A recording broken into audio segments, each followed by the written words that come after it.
P ജിക്ക് ചേരുമ്പോഴും ഇത് കഴിഞ്ഞൊരു MPhil അല്ലെങ്കിൽ ഒരു PhD അത് അവളുടെ ഒരു ലക്ഷ്യമായിരുന്നു. അപ്പോൾ അതിലേക്കുള്ളൊരു സ്റ്റെപ്പ് നിലയ്ക്ക് ഇപ്പോൾ JRF കിട്ടി. വളരെ അഭിമാനമുണ്ട്. റിസൾട്ട് വരുന്നത് വരെ നല്ല ആങ്സൈറ്റി ഉണ്ടായിരുന്നു, നോക്കുന്ന സമയത്തും നല്ല ആങ്സൈറ്റി ഉണ്ടായിരുന്നു. പക്ഷേ റിസൾട്ട് വന്ന സമയത്ത് അതിൻ്റെ കട്ട് ഓഫിനേക്കാളും 4% കൂടുതലായിട്ടാണ് വന്നത്. ഭയങ്കര ത്രില്ലായിരുന്നു. ആദ്യത്തെ ഒരു അരമണിക്കൂർ ശരിക്കും ഓറിയൻറ്റേഷൻ കിട്ടിയിട്ടുണ്ടായിരുന്നില്ല. പിന്നെ അങ്ങനെ സെറ്റായി വന്നു. I M so happy. കാരണം ഇതെൻ്റെ 5th ടൈമാണ് ഞാൻ എക്സാം അറ്റൻഡ് ചെയ്യുന്നത്. 4 times മുന്നേ നെറ്റ് ഉണ്ട്. ഇപ്രാവശ്യം കുറച്ചുകൂടെ പഠിക്കാൻ ഇരുന്നിട്ട് എഴുതിയൊരു എക്സാം കൂടെ ആയിരുന്നു. ഇപ്പോൾ കിട്ടിയിട്ടില്ലേ, ചിലപ്പോൾ കുറച്ച് സങ്കടമായി പോയിരുന്നു. എനിവേ കിട്ടി.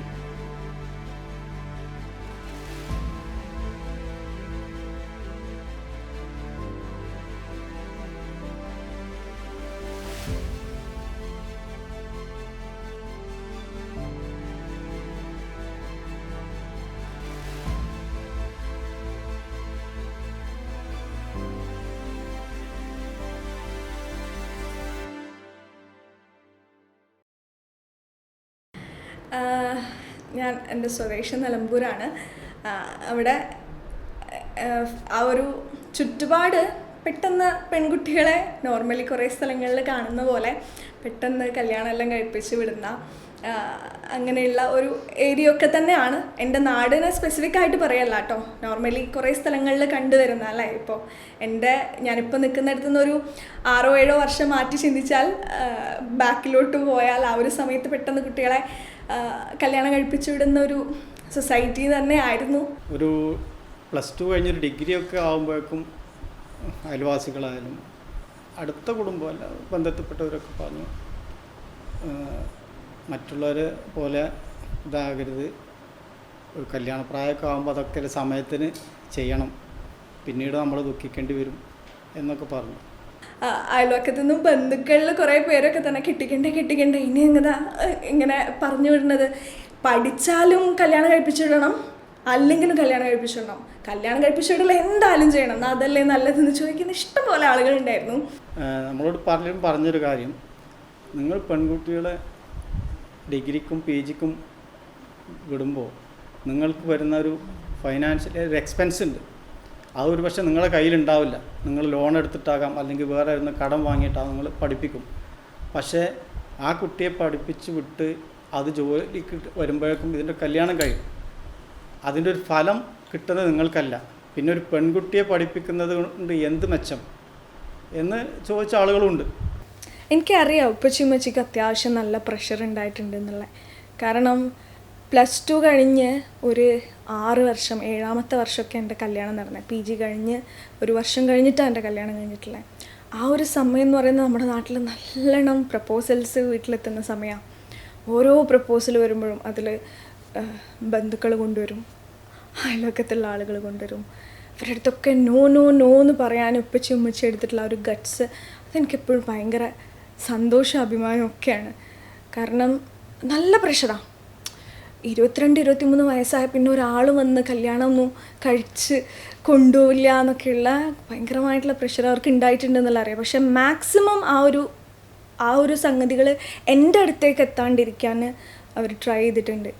എൻ്റെ ആ ഒരു പഠിത്തം ഇല്ലാണ്ടാക്കാൻ അതിനൊന്നും സമ്മതിച്ചിട്ടില്ല. സത്യത്തിൽ അത് അത്ര മൈൻഡ് ചെയ്തില്ല. കാരണം നമ്മുടെ കുടുംബത്തിൽ നിന്നായാലും അടുത്ത ബന്ധുക്കളും കൂട്ടുകാരൊക്കെ അതിന് നമ്മൾ നല്ല സപ്പോർട്ടായിരുന്നു. നിങ്ങളെങ്കിലും പഠിപ്പിക്കുക, അവളുടെ ആഗ്രഹം പോലെ, പിന്നെ അവൾ മുന്നോട്ട് പോകട്ടെ, ആ രീതിയിൽ. അതിൻ്റെ ഒരു അങ്ങനെ കാര്യമായൊരു എതിർപ്പൊന്നുമില്ല. എതിർപ്പ് വന്നെങ്കിൽ പോലും നമ്മളത് കാര്യമാക്കിയിട്ടാണ്. കാരണം നമ്മൾ ഫസ്റ്റ് പ്രയോറിറ്റി കൊടുത്തത് അവളുടെ ലക്ഷ്യം പൂർത്തീകരിക്കണം എന്നുള്ളത് മാത്രമായിരുന്നു. എനിക്ക് തപ്പി കണ്ടുപിടിച്ച സൈക്കോളജി എന്നുള്ളതാണ് ഓക്കെ എന്ന് എനിക്ക് തോന്നി. ഞാൻ അപ്ലൈ ചെയ്ത കോളേജാണ് ലിസ. അപ്പോൾ ആ സമയത്ത് തന്നെ ഇപ്പുറത്തെ ഏറ്റവും അടുത്തുള്ള കോളേജുകളിൽ നിന്ന് കോൾ വന്നു. നോർമലി പറയുകയാണെങ്കിൽ വേണേൽ ഉപ്പച്ചിക്കും പറയായിരുന്നു, അടുത്തുള്ള കോളേജല്ലേ നല്ലേ, അവിടെ പോയിക്കൂടെ, എന്തിനാ താമരശ്ശേരിയിലൊരു കോളേജിൽ പോകണം, അവിടെ ആണെങ്കിൽ എന്താണെങ്കിലും ഹോസ്റ്റലിലായിരിക്കും പറഞ്ഞയക്കേണ്ടി വരാമെന്ന് ഉറപ്പാണ്. അപ്പോൾ രണ്ടും മനസ്സിൽ വെച്ചിട്ടാണ് ഞാൻ കാര്യം അവതരിപ്പിച്ചിട്ടുള്ളത് ഉപ്പച്ചിൻ്റെ അടുത്ത്. അവിടെയാണെങ്കിൽ കുറച്ച് അഡ്മിഷൻ ടൈമിൽ കുറച്ച് പൈസയും വേണം കൊടുക്കാൻ, അഡ്മിഷൻ എടുക്കാൻ വേണ്ടിയിട്ട് അത്യാവശ്യം ഒരു എമൗണ്ട് ഉണ്ടായിരുന്നു.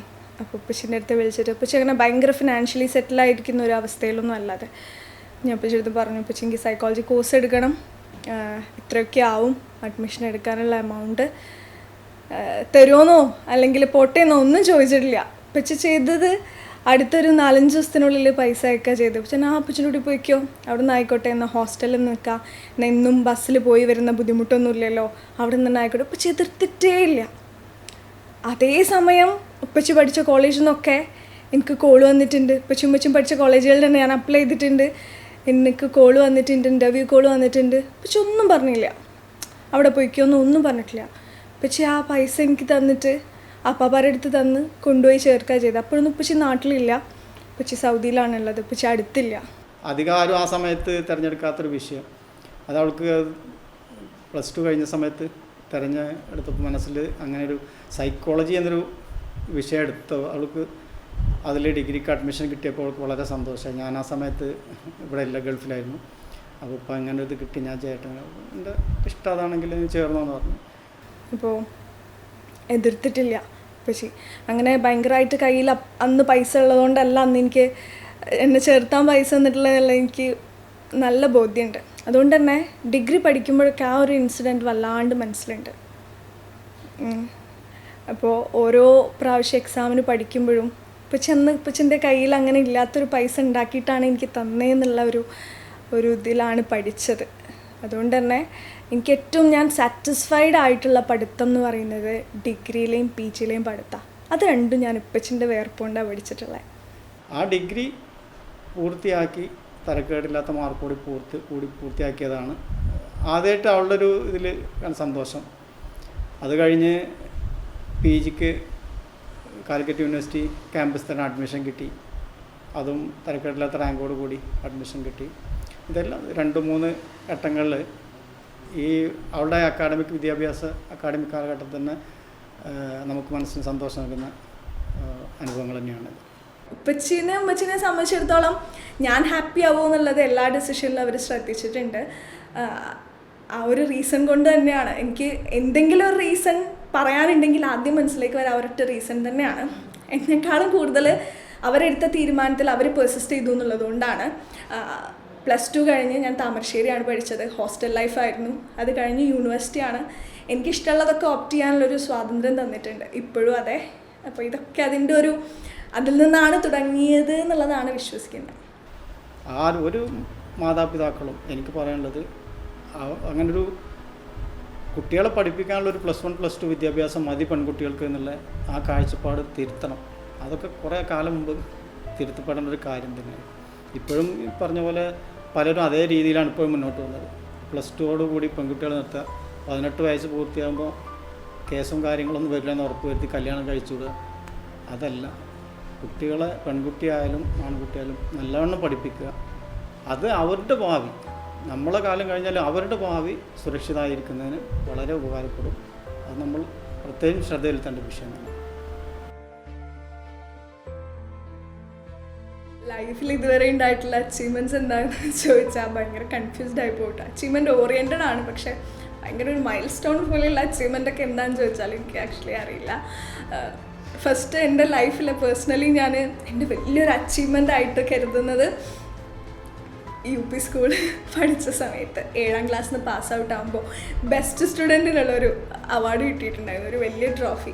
7ാം ക്ലാസ്സിൽ ബെസ്റ്റ് സ്റ്റുഡൻ്റായിട്ട് അവൾ ഞങ്ങൾ എന്നെ പഠിപ്പിച്ച ടീച്ചർ തന്നെ ആ ഒരു അവാർഡ് കൊടുക്കുമ്പോൾ ആ വേദിയിൽ ആശംസ പറയാൻ ഞാനും ഇരിക്കുന്നുണ്ടായിരുന്നു. ഞാൻ ഇപ്പോഴും ട്രഷർ ചെയ്യുന്ന ഒരു മൊമെൻ്റാണത്. കാരണം ഉമ്മച്ചിയും പഠിച്ച ഒരു സ്കൂളിലാണ് ഞാനും പഠിച്ചിട്ടുണ്ടായിരുന്നത്. അവിടെ നിന്നൊരു ബെസ്റ്റ് സ്റ്റുഡൻ്റ് അവാർഡ് കിട്ടിയിട്ട് ആ സ്കൂളിൽ നിന്ന് ഇറങ്ങി പോരാന്ന് പറയുന്നത് അന്ന് എനിക്ക് നല്ല അഭിമാനമായിരുന്നു. ഇന്ന് ആലോചിക്കുമ്പോഴും എനിക്ക് അതേ അഭിമാനമുള്ളൊരു സംഗതിയാണ് അത്. കാരണം ആ സ്കൂളിലെ പ്രഥമ വിദ്യാർത്ഥികളിൽ ഒരാളാണ് ഞാൻ. അപ്പോൾ അതൊക്കെ നമ്മളെ സംബന്ധിച്ചിടത്തോളം അഭിമാനമുള്ള കാര്യം തന്നെയാണ്. അപ്പോൾ നമ്മളുടെ മകൾ എന്ന് പറയുന്നത് അവളുടെ ഉപ്പ എന്ന് പറയുന്നത് കേൾക്കുന്നതിനാണ് നമുക്ക് ഏറ്റവും സന്തോഷം. ലൈഫിലെടുത്തിട്ടുള്ള കരിയർ ചോയ്സിൽ ഞാൻ ഒരിക്കലും റിഗ്രറ്റ് ചെയ്തിട്ടില്ല ഇതുവരെ. എല്ലാവരും പറയാറുണ്ടായിരുന്നു കേട്ടോ. അപ്പോൾ വീട്ടിൽ ഉപ്പച്ചും ഉമ്മച്ചും പറയില്ലെങ്കിലും ബാക്കിയുള്ള ആളുകൾ പറയുന്നു, എനിക്ക് PSC എഴുതി കൂടെ, ഇതുവരെ PSCക്ക് അപ്ലൈ ചെയ്തിട്ട് പോലും ഇല്ലേ, ഗവൺമെൻറ് ജോലി വേണ്ടേ, എവിടെയെങ്കിലും ഗവൺമെൻറ് ജോലിയുടെ അങ്ങനെ എന്തെങ്കിലും പരസ്യമോ അല്ലെങ്കിൽ PSCയുടെ ആപ്ലിക്കേഷൻ ഡേറ്റ് അങ്ങനെയൊക്കെ വന്നാൽ എല്ലാവരും എനിക്ക് മെസ്സേജെല്ലാം അയക്കും, അപ്ലൈ ചെയ്യണം കേട്ടോ, അങ്ങനെ വന്നിട്ടുണ്ട് കേട്ടോ. ഞാൻ ആന്നവരെ സമാധാനിപ്പിക്കാൻ പറയാനല്ലാണ്ട് അങ്ങനെയൊന്നും ഞാൻ ആലോചിച്ചിട്ടേ ഇല്ല. അപ്പോൾ കരിയർ ഡെസിഷൻ കുറേ ക്വസ്റ്റ്യനബിൾ ആയിരുന്നു കുറേ ആളുകൾക്ക് എൻ്റെത്. അതെന്താ അങ്ങനെ അല്ലാത്ത, ഇത്രയും പഠിച്ചിട്ട് ഒരു ഉപകാരം ഇല്ലാണ്ട് പോവുകയാണോ എന്നൊക്കെ ഉള്ളത്. പക്ഷേ എനിക്കിതുവരെ എൻ്റെ കരിയറിൽ ഞാൻ എടുത്ത ഒരു ചോയ്സിലും ഞാൻ ഇതുവരെ റിഗ്രറ്റ് എനിക്കില്ല. എനിക്കിഷ്ടമുള്ള ജോലികളാണ് ചെയ്യുന്നത്, ഇഷ്ടമുള്ള പോലെയാണ് എൻ്റെ കരിയർ മുന്നോട്ട് കൊണ്ടുപോകുന്നത്. നമ്മൾ ഇതിൽ ആൺ പെൺ വ്യത്യാസമില്ലാതെ എല്ലാവരും നല്ല വിദ്യാഭ്യാസം നൽകുക, അതിന് റിസൾട്ട് ഉണ്ടാവും അവസാനം. ചിലപ്പോൾ കുറച്ച് താമസിച്ചു തരാം. ഒരു യൂഷ്വൽ വേയിലല്ല എൻ്റെ കരിയർ പോയിട്ടുള്ളത് എന്നുള്ളത് എനിക്കറിയാം. കാരണം നോർമലി എല്ലാവരും PG കഴിഞ്ഞ് നേരെ നല്ല സാലറി കിട്ടുന്ന ഒരു ജോബ്, മിക്കവാറും നമ്മളെ സംബന്ധിച്ചിടത്തോളം ആ ഒരു ടൈമിൽ അത് ടീച്ചിങ് എന്നുള്ളതായിരുന്നു, കോളേജുകളിലൊക്കെ കയറാമെന്നൊക്കെ ഉള്ളതായിരുന്നു. എല്ലാവരും ആ വഴി തന്നെയാണ് ചൂസ് ചെയ്യുക, നല്ല കാര്യം തന്നെ. പക്ഷെ എന്നെ സംബന്ധിച്ചിടത്തോളം ഞാൻ അങ്ങനെ ഒരു റെഗുലറായിട്ടൊരു സ്ഥലത്ത് അല്ലെങ്കിൽ അവിടെ മാത്രം ഒതുങ്ങിയുള്ള ഒരു ജോലി എന്ന് പറയുന്നത് എനിക്ക് ആലോചിക്കാൻ പറ്റുന്ന ഒന്നായിരുന്നില്ല. അതുകൊണ്ട് തന്നെ PG കഴിയുന്ന ഒരു ടൈം ആയപ്പോൾ തന്നെ ഞാൻ ജോലിക്ക് കയറി. പക്ഷേ അവിടെ ഒരാഴ്ചയിൽ 2 ദിവസം മാത്രമേ വരാൻ പറ്റൂ എന്നുള്ളത് ഞാൻ ആദ്യം പറഞ്ഞിട്ടുണ്ടായിരുന്നു. അപ്പോൾ ബാക്കിയുള്ള ദിവസം അവിടെ ഫുൾ ഡേ പോയാൽ, ഫുൾ വീക്ക് പോയാൽ നല്ലതായിരുന്നു. പക്ഷേ 2 ദിവസം മാത്രമേ ഞാൻ ഒതുക്കിയിട്ടുള്ളൂ. ബാക്കിയുള്ള എല്ലാ ദിവസങ്ങളും, ആഴ്ചയിലെ ഞായറാഴ്ച അടക്കമുള്ള ദിവസങ്ങളിലൊക്കെ team incubation NGO, Calicut based NGO ആണ്, കുറേ പേർക്ക് അറിയുന്നുണ്ടായിരിക്കും. ഇൻക്യുബേഷൻ്റെ ഒരു പാർട്ടായിരുന്നു. അവിടെ എനിക്ക് സാലറി ഉള്ള ജോബൊന്നും ആയിരുന്നില്ല. ജസ്റ്റ് 2 ദിവസം ഞാൻ എൻ്റെ ജോലി ചെയ്യുന്നു, ബാക്കിയുള്ള ദിവസം ഇൻക്യുബേഷനിൽ പോന്നു. അവിടെ ഒത്തിരി പ്രോജക്റ്റും കാര്യങ്ങളൊക്കെ ഉണ്ടായിരുന്നു. കുറേ ഓർഫനേജുകളും സ്കൂളുകളും ഒക്കെ ആയിട്ട് കണ്ടിന്യൂസ് ആയിട്ട് ഓരോ മോട്ടിവേഷൻ ക്ലാസ്സസും കൗൺസിലിങ്ങും റെമഡിയേഷൻ പ്രോഗ്രാംസും, ഇതൊക്കെ ഒരു സാലറി എന്നുള്ള ബേസിസിൽ പോയതേ അല്ല, ഒരു സർവീസ് ഓറിയൻറ്റഡ് ആയിരുന്നു. അങ്ങനെയുള്ള കാര്യങ്ങളോടായിരുന്നു കുറച്ചുകൂടെ താല്പര്യം. അതുകൊണ്ട് തന്നെ എന്താ പറ്റിയെന്ന് വെച്ചാൽ, എൻ്റെ ഉമ്മമ്മ എൻ്റെ അടുത്ത് എപ്പോഴും പറയും, മിനു ഈ ആരാന്ന് ചോദിച്ചാൽ, ഈ എന്താ ചെയ്യുന്നതെന്ന് ചോദിച്ചാൽ ഞാൻ എന്താ പറയേണ്ട ആൾക്കാരുടെ അടുത്ത് നിന്ന് എപ്പോഴും ചോദിക്കുന്ന ഒരു കാര്യമാണ്. സൈക്കോളജിസ്റ്റ് എന്നാണോ പറയേണ്ടത്, ടീച്ചർ എന്നാണോ പറയേണ്ടത്, ഡോക്ടറാണോ എന്നൊക്കെ ചോദിക്കാറുണ്ട് ഉമ്മമ്മ. ശരിക്കും ആൻസർ പറയാൻ എനിക്ക് ഇപ്പോഴും കഴിയില്ല എന്നുള്ള, കാരണം ഏതെങ്കിലും ഒരു ജോബിലല്ല ഞാൻ ഇപ്പോഴും ഉള്ളത് എന്നുള്ളതൊരു സത്യമാണ്. അത് ഏതെങ്കിലും ഒരു സ്ഥലത്ത് സ്റ്റിക്ക് ഓൺ ചെയ്യാൻ പറ്റാത്തതുകൊണ്ടല്ല കേട്ടോ. എനിക്ക് അങ്ങനെ ഉള്ള ഒരു ജോലിയിൽ ഞാൻ കംഫർട്ടബിൾ അല്ല. അതുകൊണ്ട് എനിക്കിഷ്ടമുള്ള കുറേ ജോലികൾ ചെയ്തിട്ടാണ് മുന്നോട്ട് പോകുന്നത്. ഏതെങ്കിലും ഒരു പ്രൊഫഷൻ എടുത്താൽ മാത്രമേ, ഈ ജോലി ചെയ്താൽ മാത്രമേ സന്തോഷം കിട്ടൂ എന്നൊക്കെ പറയുന്നതിനോട് എനിക്ക് യോജിപ്പില്ല. അപ്പോൾ കരിയർ വൈസ് റിഗ്രറ്റുകളും സാധനങ്ങളൊന്നുമില്ല. എനിക്ക് കിട്ടിയതൊക്കെ എൻ്റെ അച്ചീവ്മെൻ്റ് ആയിട്ട് തന്നെ മനസ്സിലാക്കുന്നു. ഞാൻ സൈക്കോളജി എടുക്കുമ്പോൾ തന്നെ ഏറ്റവും അടുത്ത ബന്ധുക്കളിൽ കുറേ ആൾക്കാർ പറഞ്ഞിട്ടുണ്ട്, എന്തിനാ അങ്ങനെ ദൂരെയൊക്കെ പോയി പഠിക്കണം, വല്ല നഴ്സിംഗ് കോഴ്സ് എടുത്താൽ പോരെ, അല്ലെങ്കിൽ ഒരു ലാബ് ടെക്നീഷ്യൻ്റെ കോഴ്സ് എടുത്താൽ പോരെ, 2 വർഷത്തെ കഴിഞ്ഞാൽ ജോലി ഉറപ്പല്ലേ, ഇതൊന്നും ഉറപ്പില്ലാത്തൊരു കോഴ്സ് എടുത്തിട്ട് എന്തിനാ പോകുന്നതെന്ന് ചോദിച്ചവരുണ്ട്. അപ്പോൾ എല്ലാ പ്രൊഫഷനും അതിൻ്റേതായിട്ടുള്ള ഗുണങ്ങളുണ്ട് എന്നുള്ളത് അറിയാം. പക്ഷെ എൻ്റെ പാഷൻ അതായിരുന്നില്ല. ആ സമയത്ത് അവരുടെ വാക്കൊന്നും എന്താ പറയുക തലയിലേക്ക് പിച്ച് എടുത്തിട്ടുണ്ട് എന്നുണ്ടെങ്കിൽ ഞാനൊരു പക്ഷേ ഞാനിന്നിവിടെ ഇരിക്കില്ല. നമ്മളിതിന് മറുപടി പറയുമ്പോൾ നമ്മുടെ പ്ലസ് പോയിൻ്റ് മാത്രമല്ല, എൻ്റെ ഒരു നെഗറ്റീവ് ഭാഗം കൂടി. ഈ പറഞ്ഞ പോലെ ഞാനും ചിന്തിച്ചിരുന്നു. എൻ്റെ പെങ്ങളുടെ മോൾ ഇതുപോലെ ഡിഗ്രി കഴിഞ്ഞ് PG ഒക്കെ പോകുമ്പോൾ അവൾ സ്റ്റഡി ടൂറായിട്ടും പിന്നെ ട്രെയിനിങ്ങിന് മറ്റും ഇങ്ങനെ ഒറ്റയ്ക്ക് പെൺകുട്ടികൾ 2-3 പെൺകുട്ടികളുടെ കൂട്ടത്തിൽ മാത്രം പോകുമ്പോൾ എനിക്കൊരു മനസ്സിലെടുക്കുന്നത്, കാരണം നമ്മൾ ചുറ്റുപാടും കേൾക്കുന്ന കഥകളും ഒക്കെ ആയിട്ട് ഉപ്പച്ചിക്കും പേടിയൊക്കെ ഉണ്ടായിരുന്നു കേട്ടോ. അതായത് ദൂരേക്ക് വിടുക, അവിടെ ഹോസ്റ്റലിൽ നിൽക്കുക, അല്ലെങ്കിൽ PG ഒക്കെ പഠിക്കുന്ന സമയത്താണെങ്കിൽ കുറേ സ്ഥലങ്ങളിലേക്ക് ട്രെയിനിങ്ങും കാര്യങ്ങളൊക്കെ ആയിട്ട് കുറേ NGO റിലേറ്റഡ് ആക്ടിവിറ്റീസും സാധനങ്ങളൊക്കെ ചെയ്യുമ്പോൾ കുറേ സ്ഥലങ്ങളിലേക്ക് പോകേണ്ടി വരും, ഒറ്റയ്ക്ക് യാത്ര ചെയ്യേണ്ടി വരും. ഇതിലൊക്കെ പേടിയുണ്ടായിരുന്നു. കൂടുതൽ എന്താ പറയുക, ഉപ്പച്ചി എൻ്റെ ലൈഫിലൊരു പകുതി സമയത്ത് ഉപ്പച്ചി എൻ്റെ അടുത്തില്ല. ഉപ്പച്ചി പുറത്ത് തന്നെയാണ്. അപ്പോൾ ഉമ്മച്ചിയും ഞാനും അനിയനും തന്നെയാണ് ഉണ്ടായിരുന്നത്. അപ്പം എൻ്റെ ഒരു മേജർ ആ ഒരു ഗ്രോത്ത് പീരീഡ് ഒന്നും ഉപ്പച്ചി അടുത്തില്ല. അപ്പോൾ അതുകൊണ്ട് തന്നെ ഉപ്പച്ചിക്ക് അടുത്തില്ലാതാവുമ്പോൾ നമുക്കൊരു പേടി ഉണ്ടാവില്ല. ആ സ്വാഭാവികമായിട്ടുള്ള ആ പേടികളൊക്കെ ഉപ്പച്ചിക്ക് ഉണ്ടായിട്ടുണ്ട്, ഉമ്മച്ചിക്കും ഉണ്ടായിട്ടുണ്ട്. ഉമ്മച്ചിക്ക് പിന്നെ എൻ്റെ അടുത്ത് തന്നെയാണ് എന്നുള്ളതുകൊണ്ട് കുറച്ച് കംഫർട്ടബിൾ ആവുന്നില്ല. പക്ഷേ അതൊക്കെ വെച്ചാൽ അവളുടെ തന്നെ നമ്മൾ മനസ്സിലാക്കി അതിലൊന്നുമില്ല. ഇത് ലോകം ഇങ്ങനെ തന്നെയാണ്, ഈ പോക്കാണ് ഇപ്പോൾ. ആ കഥകളിൽ മുഴുവൻ നമ്മൾ ശ്രദ്ധ കൊടുക്കേണ്ടെന്നില്ലേ. അപ്പം ഇങ്ങനെ ഒറ്റയ്ക്ക് ട്രാവൽ ചെയ്യുക, അങ്ങനെയുള്ള വളരുംതോറുമുള്ള ഈ പേടികൾ ഞാൻ ഇല്ലാതാക്കിയത് എങ്ങനെയാണെന്ന് വെച്ചാൽ, ഞാൻ ഒരു റിയഷുറൻസ് കൊടുക്കുക ചെയ്തത് ഉപ്പച്ചിക്കും ഉമ്മച്ചിക്കും. അതായത് ഇന്നെങ്ങനെ വിട്ടോളൂ, കുഴപ്പമില്ല, ഞാൻ പഠിക്കുന്നുണ്ട്, ഞാൻ പോകുന്നത് ഇതിനാണ്, അല്ലെങ്കിൽ അതിൻ്റെ ഒരു റിസൾട്ടും കൊണ്ടാണ് ഞാൻ എപ്പോഴും വരാറുള്ളത്. എന്നെ അതിലേക്ക് വിട്ടാൽ ഞാൻ അവിടെ അത്രയും ഞാൻ നേടിയെടുത്തിട്ടുണ്ട് എന്നുള്ള ആ ഒരു റിസൾട്ട് ഞാൻ ഇടയ്ക്കിടയ്ക്ക് കാണിച്ചു കൊടുക്കാൻ ഭയങ്കരമായിട്ട് ശ്രദ്ധിച്ചിട്ടുണ്ട്. കാരണം പേടിക്കേണ്ടതില്ല ഉപ്പച്ചി ഉമ്മച്ചി എന്നുള്ള ഒരു റിയഷുറൻസ് ഞാൻ എപ്പോഴും കൊടുത്തിട്ടുണ്ടായിരുന്നു. അങ്ങനെ പതുക്കെ പതുക്കെയാണ് അവരുടെ ഒരു പേടി ഇല്ലാണ്ട് വന്നത്. അവരെ കൺട്രോൾ ചെയ്യാൻ നോക്കിയിട്ടില്ല, പക്ഷെ ആ പേടി ഉള്ളിലുണ്ട് എന്നുള്ളത് എനിക്കറിയാം. അവരെ പേടിപ്പിക്കാണ്ട് പോവാനും ഞാൻ ശ്രമിച്ചിട്ടുണ്ട്. സ്നേഹത്തിന് പല ഡെഫിനിഷൻ ഉണ്ടാവും. ഞാനിതിൽ കാണുന്നത് അവരുടെ സന്തോഷം, അത് നമ്മൾ കൊടുക്കുന്ന സ്നേഹം, അതിൻ്റെ റിസൾട്ട് അതായിരിക്കും. ഞാൻ ആ രീതിയിൽ കണ്ടിട്ടുള്ളൂ.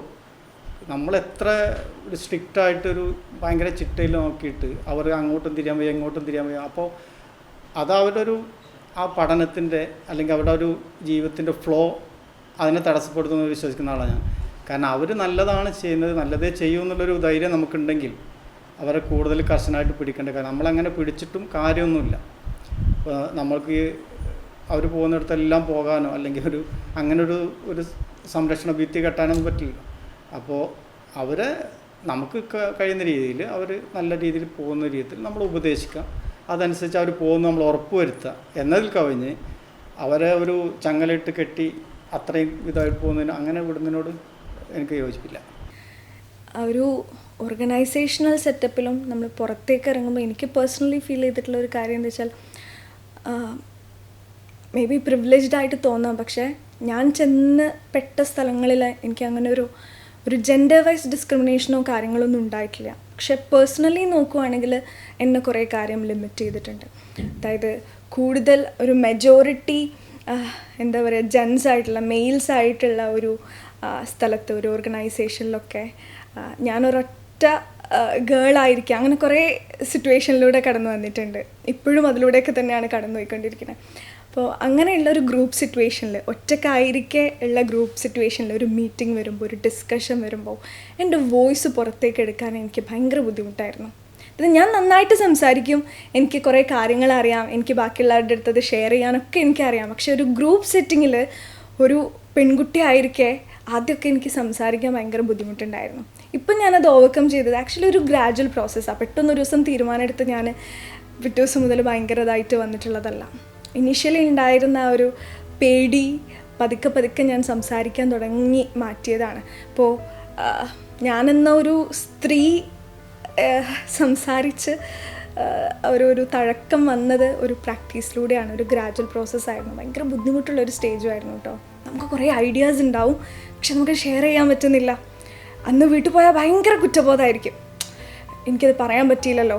വേറെ അടുത്തൊരു മീറ്റിംഗ് വരുന്ന സമയത്ത് എന്തായാലും ഞാൻ എൻ്റെ ഉള്ളിലുള്ള പറയുമെന്ന് വിചാരിക്കും. അടുത്ത മീറ്റിങ്ങിൽ ഇതുപോലെ തന്നെ ആയിരിക്കും. അങ്ങനെ മീറ്റിങ്ങുകളിലൊക്കെ ഒരു ഭയങ്കരമായിട്ടുള്ളൊരു ചുരുക്കം ഫീൽ ചെയ്തിട്ടുണ്ട്. അത് പതുക്കെ ഇങ്ങനെ ഓവർകം ചെയ്ത് വന്നതാണ്.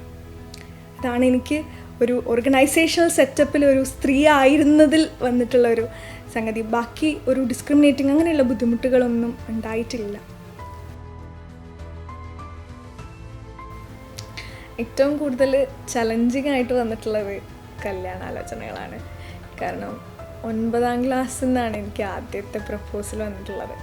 എന്നെ കണ്ട് സ്കൂളിൽ നിന്ന് വരുന്ന വഴി കണ്ട് ഇഷ്ടപ്പെട്ട് വീട്ടിലേക്ക് വന്നിട്ടുള്ള ആളുകളാണ്. അമ്മച്ചി കണ്ടിട്ട് അമ്മച്ചി ആകെ ഞെട്ടി, എൻ്റെ കുട്ടീനെ കെട്ടിക്കാനൊന്നും ആയിട്ടില്ല എന്ന് പറഞ്ഞിട്ട് അന്ന് മുതൽ പ്രപ്പോസൽ വരാൻ തുടങ്ങി. പിന്നെ അങ്ങോട്ട് സീരിയസ് ആയിട്ട് വന്നില്ല. പിന്നെ +2 പഠിക്കുമ്പോഴൊക്കെ ഇങ്ങനെ വന്നിട്ടുണ്ട്. പക്ഷെ ഒന്നും വീടിൻ്റെ അകത്തേക്ക് എത്തിയിട്ടില്ല. ഒക്കെ ചെറിയ ആയിട്ടില്ല എന്ന് പറഞ്ഞിട്ട് എനിക്ക് പേടിയായിരുന്നു. കല്യാണം എന്ന് പറയുന്നത് ഭയങ്കര പേടി സ്വപ്നം പോലെയായിരുന്നു. പിന്നെ അങ്ങനെ സീരിയസ് ആയിട്ട് ആ സമയത്ത് ആലോചിക്കാനോ ഒന്നിനും നിന്നിട്ടില്ല. പക്ഷെ നമ്മുടെ അടുത്തുള്ള കുട്ടികളൊക്കെ എന്നെക്കാളും താഴെയുള്ളവരും പ്രായം കൂടുതലുള്ള ആളുകളൊക്കെ ആ ചുറ്റുവട്ടത്തൊക്കെ ഉണ്ട് വീടിൻ്റെ. അവരൊക്കെ ഓരോരുത്തരായിട്ട് ഇങ്ങനെ കല്യാണം കഴിച്ച് പോവാണ്. അപ്പോൾ എനിക്കിങ്ങനെ ഉള്ളിങ്ങനെ പിടക്കാൻ തുടങ്ങിയിട്ടുണ്ട്. കല്യാണം കഴിച്ച് പോവുക, അങ്ങനെ വെറുതെ ഒരു സ്ഥലത്ത് കുറേ കാലം ഇങ്ങനെ ഇരിക്കുക, ഒന്നും ചെയ്യാണ്ടിരിക്കുക, പഠിക്കാണ്ടിരിക്കുക, ഭയങ്കരമായിട്ട് അപ്പം തന്നെ ഒരു വാക്വം ഫീൽ ചെയ്യുമായിരുന്നു ആലോചിക്കുമ്പോൾ തന്നെ. അതുകൊണ്ട് തന്നെ പഠിക്കണം എന്നുള്ളത് അങ്ങനെയാണ് തീരുമാനിച്ചുറപ്പിച്ചത്. സ്വാഭാവികമായിട്ടും നമ്മുടെ ഈ ഭാഗത്തൊക്കെ ഒരു 10ാം ക്ലാസ് കഴിഞ്ഞാൽ പിന്നെ അടുത്ത സ്റ്റെപ്പ് വീട്ടുകാർ കല്യാണത്തിന് നിർബന്ധിക്കുമെന്നൊരു പേടി സ്വാഭാവികമായിട്ടും ഉണ്ടായിരുന്നു. ഒരു 10ാം ക്ലാസ് കഴിഞ്ഞപ്പോൾ തന്നെ അവൾ ഉദ്ദേശം ഞങ്ങളോട് വ്യക്തമാക്കിയിരുന്നു. എനിക്കൊരു ഡിഗ്രി വേണം, അതിനുശേഷം ഒരു പോസ്റ്റ് ഗ്രാജുവേഷൻ വേണം. ഏത് വിഷയം എന്ന് സെലക്ട് ചെയ്യുന്നതിന് മുമ്പ് തന്നെ ആയിരുന്നു. ആദ്യത്തെ കാര്യം എനിക്ക് ജോലി, അതാണ് ഫസ്റ്റ് അവൾ പറഞ്ഞിരുന്നത്. അതാണ് ഭയങ്കര മോട്ടിവേഷൻ. അതായിരുന്നു ആ സമയത്തും ഈ പറഞ്ഞ പോലെ കുറേ കല്യാണാലോചനകൾ വന്നു. ഒരിക്കലും ഉപ്പച്ചി എന്നെ നിർബന്ധിച്ചിട്ടില്ല. ഉപ്പച്ചിയാണെങ്കിലും ഉമ്മച്ചിയാണെങ്കിലും കേട്ടോ, രണ്ടുപേരും നിർബന്ധിച്ചിട്ടില്ല. കഴിക്കണമെന്ന് ചോദിച്ചു, വേണ്ട ഞാൻ ഡിഗ്രി കഴിയട്ടെ എന്ന് പറഞ്ഞു. ഡിഗ്രി കഴിയുന്നവരെ കാത്തുനിന്നു. പിന്നെ ആലോചന വരാൻ തുടങ്ങി, നോക്കുമല്ലേ എന്ന് ചോദിച്ചു. പക്ഷേ PG കഴിയട്ടെ എന്ന് പറഞ്ഞു. ആയിക്കോട്ടെ PG കഴിയട്ടെ എന്നാക്കി. അങ്ങനെയാണ് ഓരോ സിറ്റുവേഷനും പോയിട്ടുള്ളത്. അപ്പോൾ ഭയങ്കര പേടിയായിരുന്നു ഈ കല്യാണാലോചന വരുന്ന സമയത്ത്. അത് പല സ്ഥലത്തും അങ്ങനെ സംഭവിച്ച് നമുക്കറിയാം. കല്യാണം കഴിഞ്ഞതോടുകൂടി നല്ലോണം പഠിച്ചുകൊണ്ടിരുന്ന കുട്ടികൾ പെട്ടെന്ന് അത് സ്റ്റോപ്പ് ചെയ്യുന്നു. അത് പല സമ്മർദ്ദമാകാം, ഭർത്താവിൻ്റെ വീട്ടുകാരിൽ നിന്ന്, അല്ലെങ്കിൽ മറ്റ് ഇപ്പുറത്ത് പെൺകുട്ടിയുടെ വീട്ടിൽ നിന്ന് തന്നെ കല്യാണം കഴിഞ്ഞാൽ ഇനി പഠിച്ചിട്ട് വലിയ കാര്യമില്ല എന്ന രീതിയിലൊക്കെ പല വിധത്തിലുള്ള സമ്മർദ്ദം കൊണ്ട് കുട്ടികൾ നിർത്തുന്ന അറിയാം. അപ്പോൾ നമ്മൾ മുന്നോട്ട് വെച്ച ഡിമാൻഡ്, അതിൻ്റെ പേരിൽ 1-2 കല്യാണങ്ങൾ ആ ഒരു വിഷയത്തിൽ മാത്രം മുടങ്ങിപ്പോയിട്ടുണ്ട്. അതായത് അവളെ PG കംപ്ലീറ്റ് ചെയ്യാൻ അനുവദിക്കണം. അതിനുശേഷം അവളുടെ ഒരു മനസ്സിൽ MPhil അല്ലെങ്കിൽ ഒരു PhD എന്നതാണ്. അതിനും കൂടി സമ്മതിക്കുന്ന ഒരു കുടുംബം വന്നാലേ നമ്മൾ സമ്മതിക്കുള്ളൂ. അങ്ങനെ ഒരു തീരുമാനം ആദ്യം എടുത്തിരുന്നു. ഞാൻ PG കഴിഞ്ഞ് 1.5 വർഷം കഴിഞ്ഞിട്ടാണ് കല്യാണം. അപ്പോൾ ആ ഒരു സമയം എന്ന് പറഞ്ഞാൽ അത്യാവശ്യം നമ്മൾ ഇമോഷണലി മെച്വേർഡ് ആയിട്ടുള്ളൊരു സമയമാണ്. അത്യാവശ്യം നമ്മൾ നമ്മുടെ ജീവിതത്തെക്കുറിച്ചൊക്കെ ചിന്തിച്ച് തുടങ്ങിയിട്ടുള്ള സമയമായിരിക്കും. അപ്പോൾ ഞാനൊരു ഭയങ്കര ഒരു കൺഫ്യൂസ്ഡ് സ്റ്റേറ്റിലാണ് കല്യാണത്തെക്കുറിച്ച് ആലോചിക്കുന്നതും സമ്മതിക്കുന്നതും ഒക്കെ. അപ്പോഴൊക്കെ മനസ്സിലുണ്ടായിരുന്ന ഒരു പേടി, അത്യാവശ്യം അച്ചീവ്മെൻറ്റ് മോട്ടിവേഷൻ കൂടുതലുള്ള കൂട്ടത്തിലായതുകൊണ്ട് തന്നെ അതിന് സമ്മതിക്കുന്നുണ്ടാവോ, എനിക്കങ്ങനെ പഠിക്കാൻ പോകണം, അങ്ങനെയുള്ള ഒരാളാവോ കിട്ടുക, അല്ലെങ്കിൽ ഞാൻ വീട്ടിൽ തന്നെ ഒതുങ്ങേണ്ടി വരും, അങ്ങനെയുള്ള കുറേ കൺഫ്യൂഷനിൽ നിന്നാണ് കല്യാണത്തിലേക്ക് പോകുന്നത്. പക്ഷെ എൻ്റെ മോളുടെ കാര്യത്തിൽ അങ്ങനൊരു ഇതില്ല. അവളുടെ ഐഡിയ പോലെ തന്നെ അങ്ങനെ ഒരു കുടുംബജീവൻ തന്നെയാണ്, അങ്ങനൊരു മാരീഡ് ലൈഫാണ് അവർക്ക് കിട്ടിയത്. ഒരേ ഫീൽഡിൽ ജോലി ചെയ്യുന്നു, അവരുടെ താല്പര്യപ്രകാരം പഠിക്കുന്നു. അവർക്ക് പ്രത്യേകിച്ച് ആ കാര്യത്തിൽ അഭിപ്രായ വ്യത്യാസമില്ല.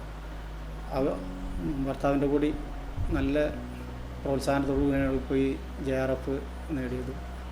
തീർച്ചയായിട്ടും മാരേജൊക്കെ ഒരു ബ്ലെസ്സിങ് ആയിട്ട് കിട്ടിയ കൂട്ടത്തിൽ തന്നെയാണ്. അൽഹംദുലില്ലാഹ് ഫോർ ദാറ്റ്. ബിക്കോസ് ഒരിക്കലും ഇങ്ങനെ ആയിരിക്കണം, അല്ലെങ്കിൽ ഈ കോഴ്സ് എടുത്താൽ മതി, ഇതല്ലേ അപ്പം നല്ലത്, ഇതാകുമ്പോൾ കുറച്ചുകൂടി സേഫ് അല്ലേ, അങ്ങനെയുള്ള ഒരു സേഫ് സോണിൽ വെച്ച് കളിക്കാൻ സമ്മതിച്ചിട്ടേ ഇല്ല. നോർമലി ഈ ഒരു ടൈം എന്ന് പറഞ്ഞു കഴിഞ്ഞാൽ എല്ലാവരും ഭയങ്കര സ്ട്രഗിൾ ചെയ്യുന്നൊരു പീരീഡാണ്. അതായത് നമ്മളൊരു കോളേജ് കഴിഞ്ഞിട്ട് പിന്നെ ഒരു 5-6 വർഷം ഏതൊരു ആളായി കഴിഞ്ഞാലും ഭയങ്കരമായിട്ട് സ്ട്രഗിൾ ചെയ്യുന്ന പീരീഡാണ്. കാരണം ഒരു ജോലിയിലുണ്ടാകുന്ന സ്റ്റെബിലിറ്റി കാര്യങ്ങളൊക്കെ ഭയങ്കര പ്രോബ്ലമുള്ള സമയം. സോ ഈ സ്ട്രഗിളിങ് ഉണ്ടാവുന്നതിൽ അവൾ കംപ്ലയിൻറ്റ് തീരെ ചെയ്തിട്ടില്ല എന്നുള്ളൊരു ബെനിഫിറ്റുണ്ട്. അതിനൊരു കാരണം, അല്ലെങ്കിൽ അതിൻ്റെ ഒരു നല്ല വശം ഞാൻ കാണുന്നത് അതേ സമയത്ത് പാരലായിട്ട് ആളും സ്ട്രഗിൾ ചെയ്യുന്നുണ്ട് എന്നുള്ളതാണ്. ആളും വർക്കിന് പോകുന്നുണ്ട്, ആളും അതേപോലെ തന്നെ ഇതേപോലുള്ള സംഭവങ്ങൾ കാണുന്നുണ്ട്, വീട്ടിലത്തെ പ്രോബ്ലംസ് വരുന്നുണ്ട്, ഇങ്ങനെ ലൈക്ക് വീട്ടിലുള്ള മാനേജ് ചെയ്യേണ്ട കാര്യങ്ങൾ വരുന്നുണ്ട്. സോ ഒരേ സമയത്ത് രണ്ടാളും ഒരേ റൂട്ടിലൂടെ പോകുന്ന സമയത്തുള്ളൊരു അണ്ടർസ്റ്റാൻഡിങ് എന്തായാലും ഉണ്ട്. കല്യാണത്തിന് ശേഷമാണെങ്കിലും ഉപ്പച്ചിനും ഉമ്മച്ചിനും പോലെ തന്നെ സപ്പോർട്ടീവായിട്ടുള്ള ഒരു ഉപ്പയും ഉമ്മയും എനിക്ക് അവിടെ ഉണ്ട്. അതുകൊണ്ടാണ് ഞാൻ ഇത്രയും ഹാപ്പി ആയിട്ട് ഇപ്പോൾ ഇവിടെ ഇരിക്കാനുള്ള റീസൺ പോലും അതാണ്. അപ്പോൾ എനിക്ക് കംഫർട്ടബിൾ ആയിട്ടുള്ള എൻ്റെ ഫ്രീഡത്തെ റെസ്പെക്റ്റ് ചെയ്യുന്ന ഒരാളെ തന്നെയാണ് കിട്ടിയത് എന്നുള്ളത് കൊണ്ട് ഒരിക്കലും മാരേജ് എന്ന് പറയുന്നത് ഒരു ഒബ്സ്ട്രക്കിളായിട്ട് വന്നിട്ടേ ഇല്ല ഇതുവരെ. ഒരു ഡ്രീം എന്ന് പറഞ്ഞു കഴിഞ്ഞാൽ ആൾക്ക് ആളുടേതായിട്ടുള്ള ഒരു ഡ്രീമുണ്ട്. ഡ്രീം ഓഫ് കോഴ്സ് ലൈഫ് പാർട്ട്ണറാണ് എന്നല്ലാതെ ഒരാളുടെ പെർട്ടിക്കുലർ ഡ്രീമിൽ നമ്മളെ ഉൾക്കൊള്ളിക്കാൻ നോക്കിക്കഴിഞ്ഞാൽ ഒരു പ്രോബ്ലം എന്താ വെച്ചാൽ ചിലപ്പോൾ സെറ്റാവില്ല. എപ്പോഴും ഉണ്ടാകുന്ന ഒരു പ്രോബ്ലമാണ്. ചില ആൾക്കാർ ചെയ്യുന്നതാണ് എന്താ വെച്ചാൽ, ഇപ്പോൾ ഭർത്താവിൻ്റെ ഡ്രീമിലേക്ക് ഭാര്യയെ വലിച്ചഴച്ചുകൊണ്ട് വരിക, അല്ലെങ്കിൽ ഭാര്യയുടെ ഡ്രീമിലേക്ക് ഭർത്താവ് അങ്ങോട്ട് കയറി ചെല്ലുക, അല്ലെങ്കിൽ അങ്ങനെ വലിച്ച് ആ ഒരു സംഭവം വരുമ്പോഴും എന്താ പ്രോബ്ലം ഉണ്ടാകുക എന്ന് വെച്ച് കഴിഞ്ഞാൽ ചിലപ്പോൾ അത് ബാലൻസ്ഡ് ആയി പോകില്ല. അതുകൊണ്ട് തന്നെ ഇവിടെയും ആളുടെ ഒരു ഡ്രീമിൽ ആ ഡ്രീമിൽ ഞാനുണ്ടെന്ന് എനിക്ക് തോന്നുന്നില്ല.